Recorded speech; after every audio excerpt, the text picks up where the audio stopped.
Un cordial saludo. Seguimos con la segunda parte de contabilidad. Mi nombre es Jorge Luis Hernández Vázquez, administrador público.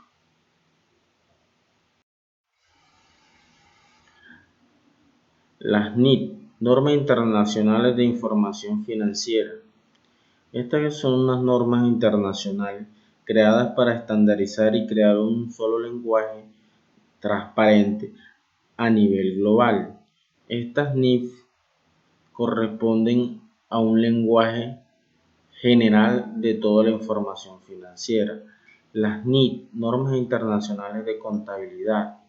Estas son también normas internacionales que van enfocados más que todo a los estados, a la presentación de los estados financieros, un poquito más profundo de cómo se debe presentar los libros contables ante las entidades correspondientes y que la misma manera en que se presenten aquí en Colombia correspondan a las que se presentan en otros países y facilite la interpretación, no importa de dónde venga la persona o el contador.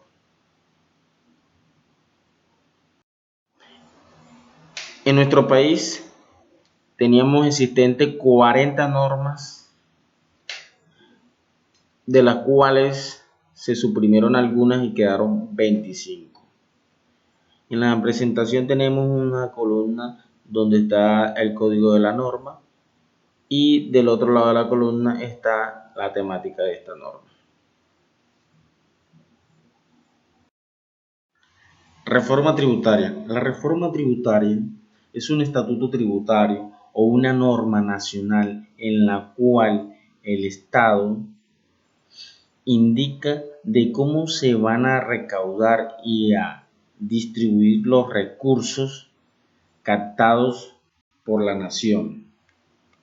En esta reforma tributaria, la cual fue modificada por el último gobierno, en la ley 1493 del 2018, conocida como Ley de Financiamiento.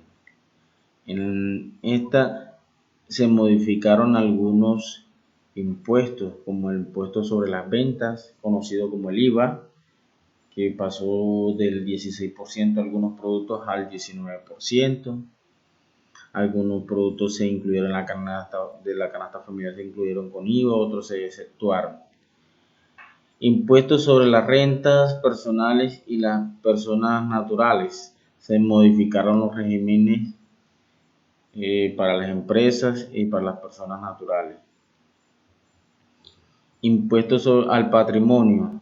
Se modificaron la tabla de quienes entran a declarar sobre su patrimonio.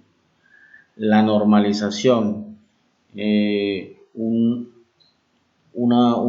mecanismo para que aquellas personas que han evadido o omitido alguno de sus patrimonios puedan normalizar y cumplir con la obligación del pago de impuestos.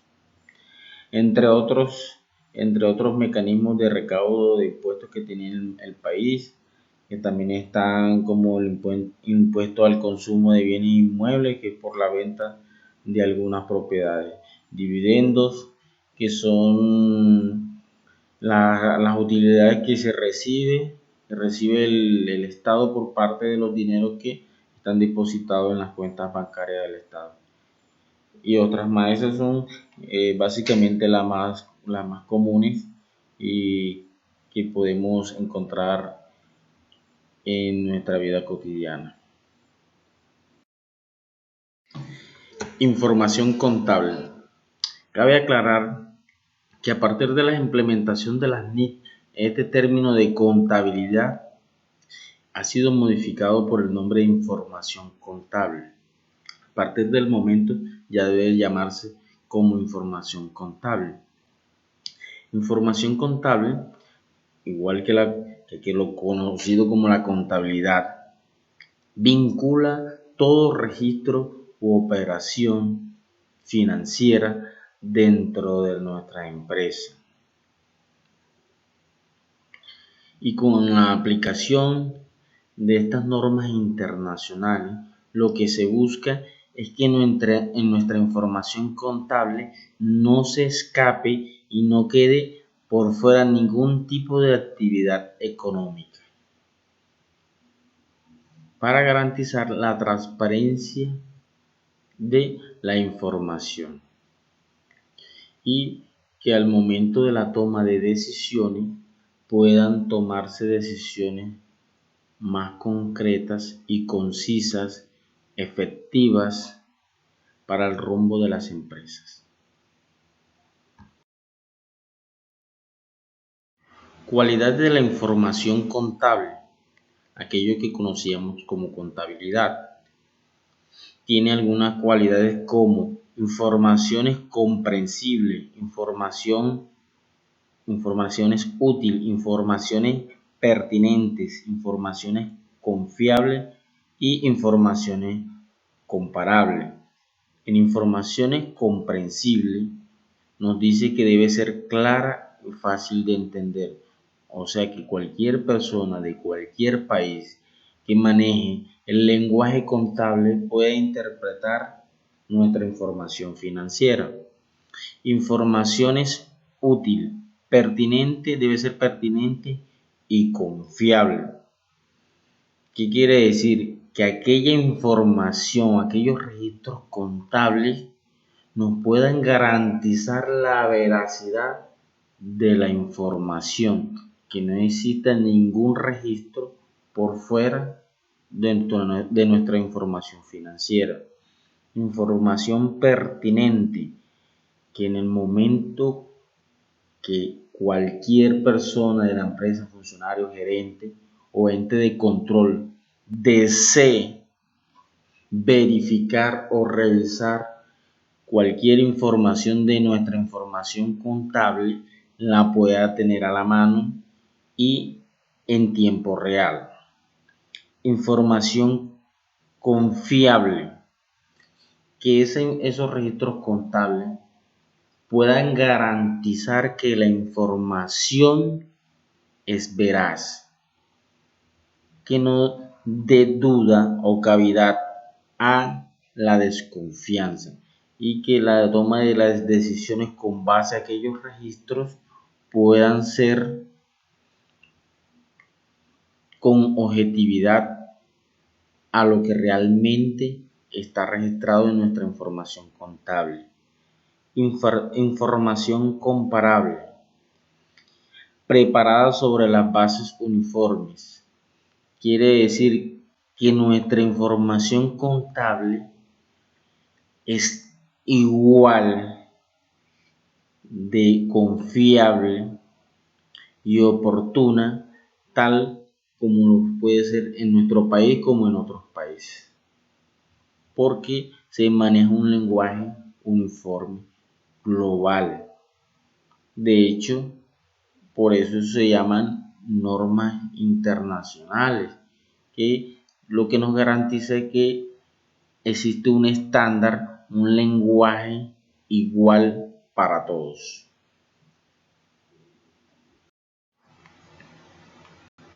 Usuarios de la información contable. Dentro de las empresas existen dos usuarios que pueden verificar o necesitar de aquella información contable. Existen unos usuarios internos y unos usuarios externos.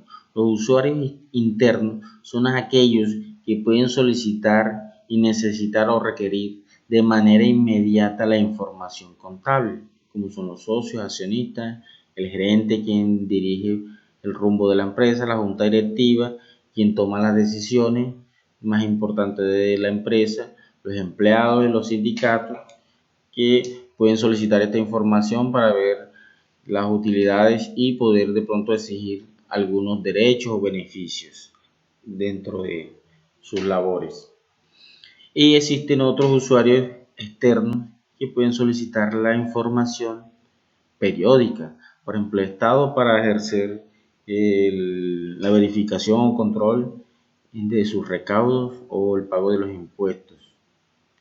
Los proveedores inversionistas que pueden estar mirando cuál es la proyección de la empresa para poder invertir o no invertir dentro de la empresa. Las entidades de control, que son aquellas que están vigilantes de que se esté llevando y no se esté haciendo evasión de impuestos o que no se estén haciendo defalcos o malas operaciones dentro de la empresa. Los clientes y bancos, que generalmente los bancos miran esta información para poder decidir qué monto o qué cantidad pueden entregarle a una empresa, dependiendo si sus rendimientos han sido positivos o están decayendo.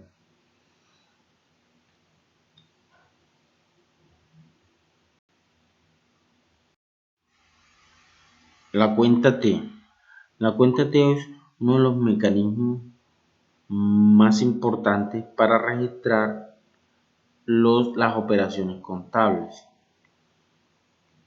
Anteriormente se le llamaba asientos contables. Con la implementación de las NIC se llama cuenta contable. Esto se utiliza para graficar o representar gráficamente las operaciones de débito y crédito. Primero se grafica con una T. En la parte superior se diligencia el código de la cuenta y el nombre de la cuenta, que debe ir en mayúsculas. De un lado se registran las operaciones de débito y del otro lado se registran las operaciones de crédito. Y en la parte inferior los saldos, en un lado los saldos débito y en el otro lado la suma de los saldos de crédito. Saldos en las cuentas. Saldo débito y saldo crédito. El debe. El debe representa los ingresos, las operaciones de ingreso o lo que se supone que debemos tener. El haber representa las salidas o las obligaciones que se tiene dentro de la empresa. En las cuentas T que están en la presentación nos muestra cuál es un ejemplo de un saldo débito y un ejemplo de un saldo crédito. En la primera cuenta T, la sumatoria de las operaciones del debe son mayor a la sumatoria de las operaciones del haber.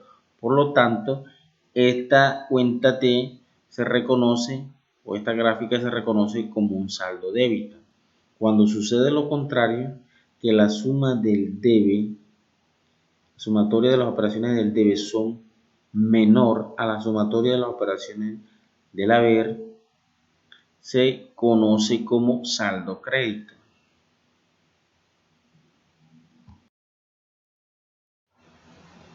La partida doble es un sistema o método de registro de operaciones contables heredado por el padre de la contabilidad, Lucas Pacioli, que nos deja como premisa que donde existe un deudor debe existir un acreedor y donde existe un acreedor debe existir un deudor. En pocas palabras, si yo recibo algo, a cambio debo entregar algo del mismo valor y viceversa. Si yo entrego algo, debo de recibir algo que compense lo entregado. En términos contables, si yo recibo un efectivo por la venta de un producto, en el debe registraría la entrada del efectivo y en el haber la salida de la mercancía. Lo que busca ese sistema de partida doble es un equilibrio entre las operaciones contables. Cuentas contables. Lo que anteriormente, antes de la implementación de las NIC, se conocía como asientos contables.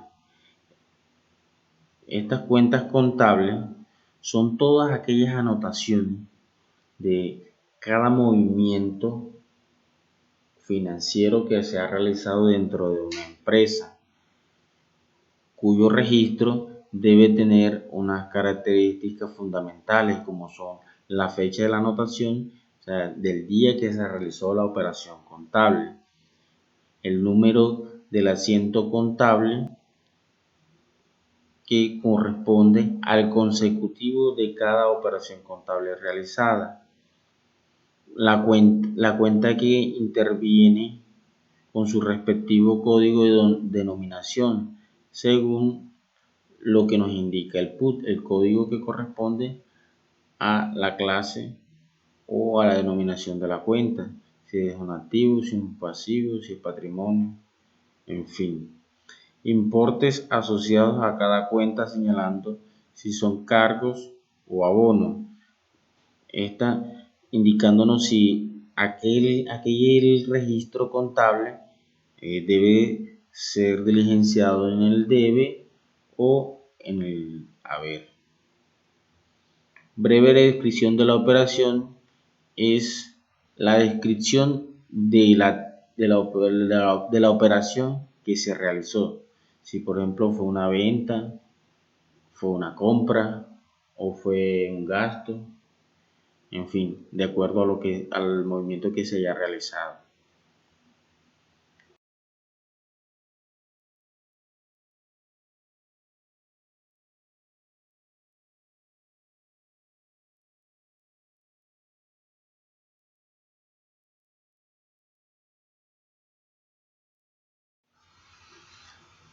En las cuentas contables existen dos tipos de registros, el asiento simple y el asiento compuesto. El asiento simple es cuando este registro consta de dos cuentas, de registro de dos cuentas, una deudora y una acreedora. Por ejemplo, en la compra de un televisor, yo tengo mi empresa, hago la venta de un televisor. En la cuenta deudora o débito registro el ingreso del efectivo de contado y en la cuenta acreedora registro la salida de un televisor. Y en asientos compuestos es cuando existen dos o más cuentas deudoras o dos o más cuentas acreedoras. Por ejemplo, en el mismo caso de la venta de un televisor, pero en este caso el televisor es pagado la mitad con efectivo y la mitad ha sido dejado a crédito. Por lo tanto, en el registro contable quedaría en el débito, se registraría una parte por el ingreso del efectivo y otra parte por el crédito o el pago a crédito del televisor. Y en la parte del débito, del haber, registraríamos la salida de la mercancía. Y en el caso contrario, sería que nosotros hiciéramos la compra del televisor, pero el registro quedaría en el débito la entrada de la mercancía y en el crédito el pago en efectivo y el resto en pago a cuotas o en crédito.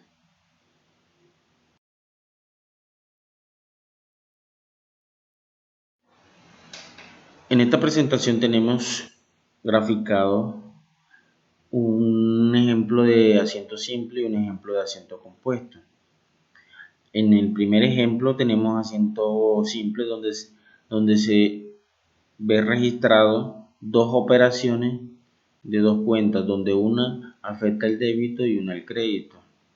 Proveedores, que es el ingreso de una posible mercancía, y banco, que sería el pago de la deuda. Y un asiento compuesto. El asiento compuesto en el segundo gráfico podemos ver un registro contable del día 3 del mes 12 del 2013, donde se afectan dos cuentas por el débito y dos cuentas por el crédito.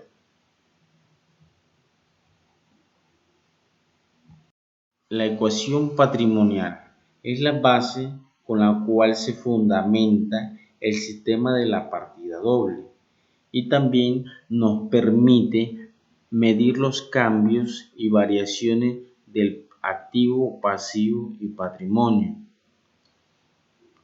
Se define que los activos son igual a la suma total de los pasivos más la suma total del patrimonio.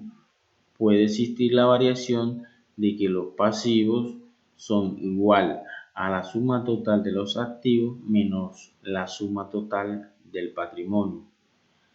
O el patrimonio es igual a la suma total de los activos menos la suma total de los pasivos.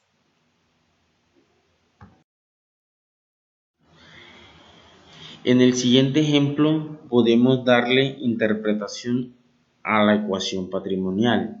Nos dice, la empresa Contratos y Suministros S.A. presenta la siguiente información. Posee 7 millones en su cuenta corriente, lo que podemos identificar que es un activo. Seguimos. Y 13 millones en computadores. Quiere decir que estos 13 millones también hacen parte del activo. 5.600.000 debe cobrar por venta de mercancía, lo cual corresponde también al activo. 18 millones en terrenos, que hacen parte también de los activos. 3.900.000 pesos debe pagar a proveedores y un préstamo bancario por 5 millones de pesos, lo que quiere decir que los 3.900.000 y los 5 millones corresponden al pasivo, siendo estos 3.900.000 un pasivo corriente y los 5 millones un pasivo fijo. Hacemos la suma total de todos los activos y luego la suma total de todos los pasivos. Entonces, aplicamos esta información en la ecuación patrimonial, donde nos dice que patrimonio es igual al activo menos el pasivo. Porque la pregunta es ¿cuál es el patrimonio de la empresa? O sea que es el único valor que no conocemos. Con esta ecuación simplemente reemplazamos a donde dice activo, ponemos la suma total de todos nuestros activos y donde dice pasivo, la suma total de todos nuestros pasivos o obligaciones. Simplemente hacemos una operación matemática, restamos 43.600.000 menos 8.900.000. El resultado de la operación nos da 34.700.000, que equivale a el patrimonio correspondiente de la empresa. Sencillamente, una operación de ecuación patrimonial. Puede estar el caso donde nos dan el pasivo y el patrimonio y nos toque calcular o buscar el activo. O el caso donde nos den el patrimonio y el activo y debamos buscar el valor del pasivo.